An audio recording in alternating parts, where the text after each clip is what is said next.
Peter forgot about the fish. But the other guy said, well, you go ahead. We're going to stay and make sure we don't lose this catch of fish. But you see, it hit him. He lost his vision. He lost his future. It was taken from him. And all he could do was what he knew before. And he went back to his past. But Jesus said, I'm going to make you a fisher of men. And at that moment, he got his vision back. And nothing else mattered. Come on, how many of you have ever lost your vision along the way? And when you get it back, nothing else matters anymore. But what did he go back to? He went back to his past. So now God uses this prophet named Moses, and he leads hundreds of thousands of slaves out of bondage, takes them into the wilderness, and they've seen some incredible miracles at his hand. And now he says, I've got to go talk to God on your behalf. Wait here till I come back. And they waited, and they waited, but he took too long. And what did they do? You see, in Egypt, they learned a lot about idolatry. And God was trying to pull them away from that past, separating them to give them a revelation of himself. But when Moses delayed, they took the very gold that was supposed to be dedicated to God and they used it to build an idol. And they began to worship. They returned right back to Egypt in their mind, in their thinking. Why? Because with Moses gone, they had no future.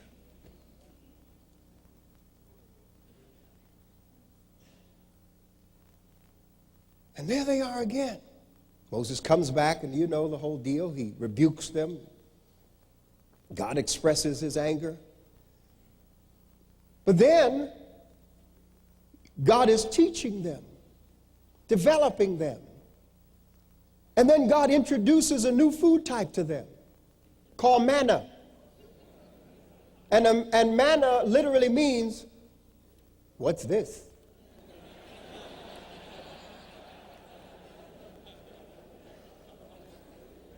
So what do? They complain. But what do they complain? They say, when we were in Egypt, we had leeks, we had garlic, we had cucumbers, we had melons. We didn't have this stuff. In other words, we were better off in Egypt. And you see, when you lose your future by losing your vision, you begin to think that you were better off the way you were before God got hold of your life. So subtle and yet so powerful in terms of how it influences our life. And then when they were faced with hardship, the report came back, the land is full of milk and honey, but there are giants there. And they're stronger than we are. How did they know that? Did they go talk to the giants? No. But it was still an expression of their self-image. We are like grasshoppers in their sight. Who told you that? But their self-image, their self-esteem was affected by what? The challenges that they had to face in order to enter the promised land. And don't you know that when you make a decision to be successful, the first thing the obstacles attack is your self-esteem. Because you begin to wonder whether you can do it. And see, when you take a closer look at it, deep down in the heart of those Israelites, you know what scared them? When you see giants in the land, the promised land, the land of success and prosperity, all that tells you is that in order to live in that land, you must become a giant.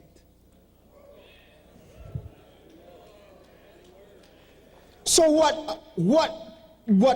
scared the most is not the giant, but they were faced with what they had to become in order to get what they wanted. And they didn't believe they could become that.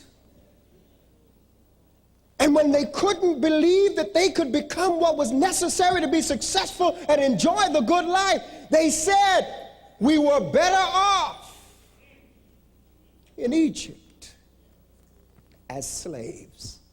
How could you be better off as a slave? But when the obstacles were there, the obstacles robbed them of their future. And when a person has no future, they will always return to their past. Are you with me?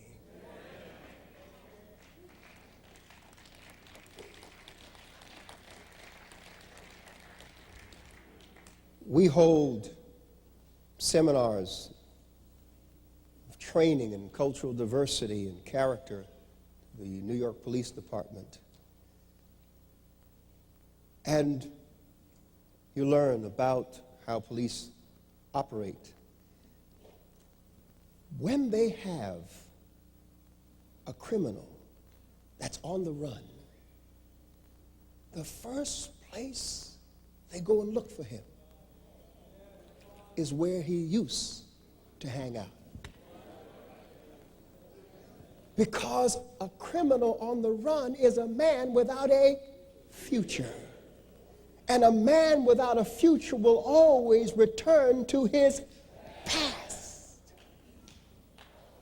And that's why when you have a probation officer, what does he do when he interviews that individual? He makes sure he finds out everything about their past so they'll know where to find him. Are you with me, my brother and sister? Come on, we can give God a good hand clap offering.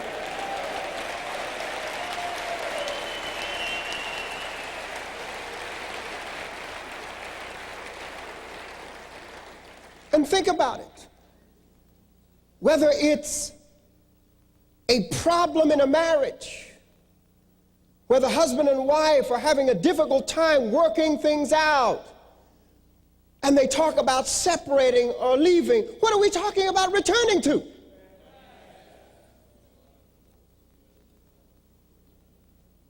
Backsliding is in essence what happens when a Christian does not believe any longer that they have a future in God. And when they begin to believe that they have no future in God, they will return to their past, only to find that they no longer fit in. What happens when a man has no future, returns to his past, and that his past rejects him?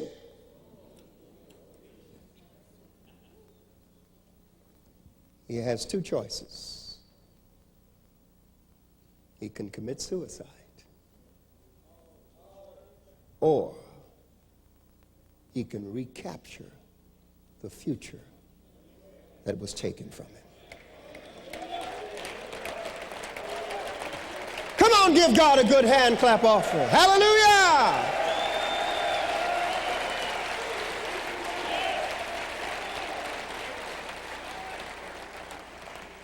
Fear, the negative children of fear, unbelief,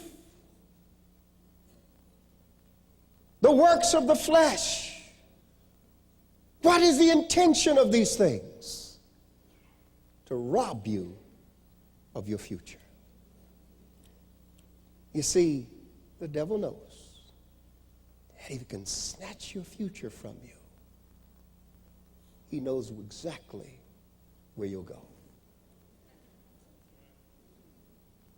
So everything that he does is to try to create doubt about your marriage, doubt about your finances, doubt about your choices and your decisions, doubt about your ministry, doubt about anything that holds promise. He can bring obstacles that look like giants, waiting just to get some kind of response